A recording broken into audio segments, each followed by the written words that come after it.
Now this isn't something you want to see, at least at that angle. This right here is actually a ROMAK III, otherwise known as the PSL.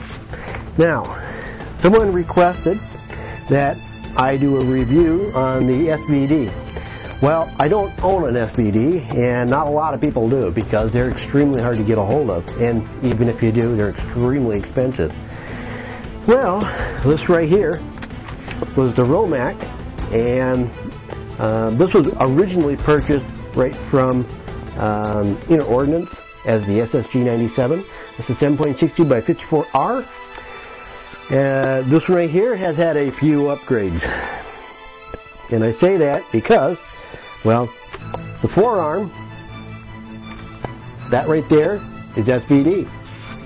Buttstock, that's an SVD. These are modified to fit, otherwise you know, they wouldn't fit. The butt pad on the buttstock is nice because it rotates out of the way. This is not the stock scope that comes with the ROMAK III.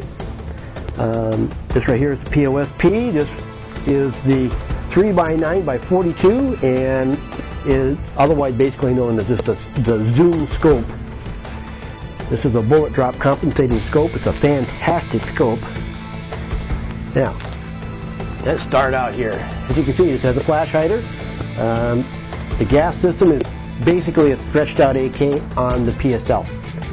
Now, the difference on the SVD is it's got a completely different gas system. It also has a different receiver. This right here is a stamped receiver, much like an AK. SVD has a milled receiver. There's a lot of differences between the two rifles. Something I should mention here is the SVD, it was originally put out into the field in 1963. Now, when it was competing against the SSV-58, the 2BW10 in the SVD-137, which was the SVD, of course. Now, obviously the SVD is the one that was selected, and for good reason. Now, this is not a sniper rifle. Everybody calls it a sniper rifle, but this is not a sniper rifle. They call it a squad support weapon. We would call it a DMR, designated marksmanship rifle. In other words, you know, this was like an equivalent here. You have a squad of men, and in that squad, you have everybody with, you know, like an M4, and then maybe one or two people in the squad may have M14s. Well, the M14 really isn't a sniper rifle. It's more like a designated marksmanship rifle. Well, this right here is the Russian version of that concept. And, you know, not all squads have M14s and all that. That's just an example.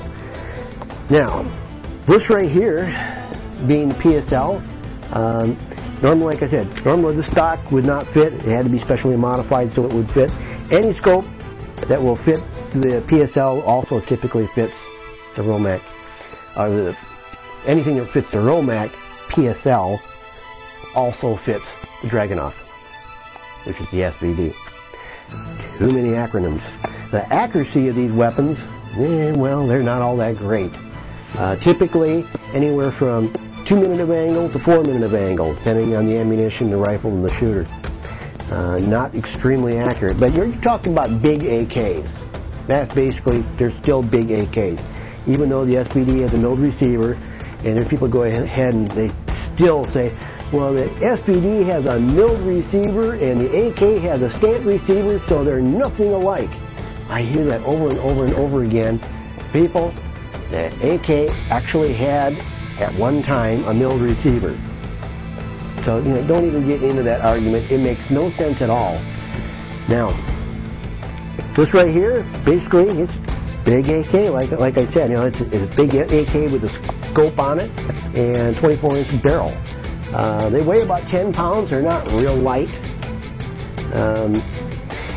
You can get them to shoot quite nicely. This one right here typically shoots 1 minute of angle or less, depending on what ammunition I'm using. If I'm using 7N1, it shoots quite nicely. If I'm using Silver Tip, it shoots a little bit less nicely. If you were to go on a little reloading binge and work up some really good loads for this, it'd really shoot well. The biggest problem with it is on the PSL is the barrel width.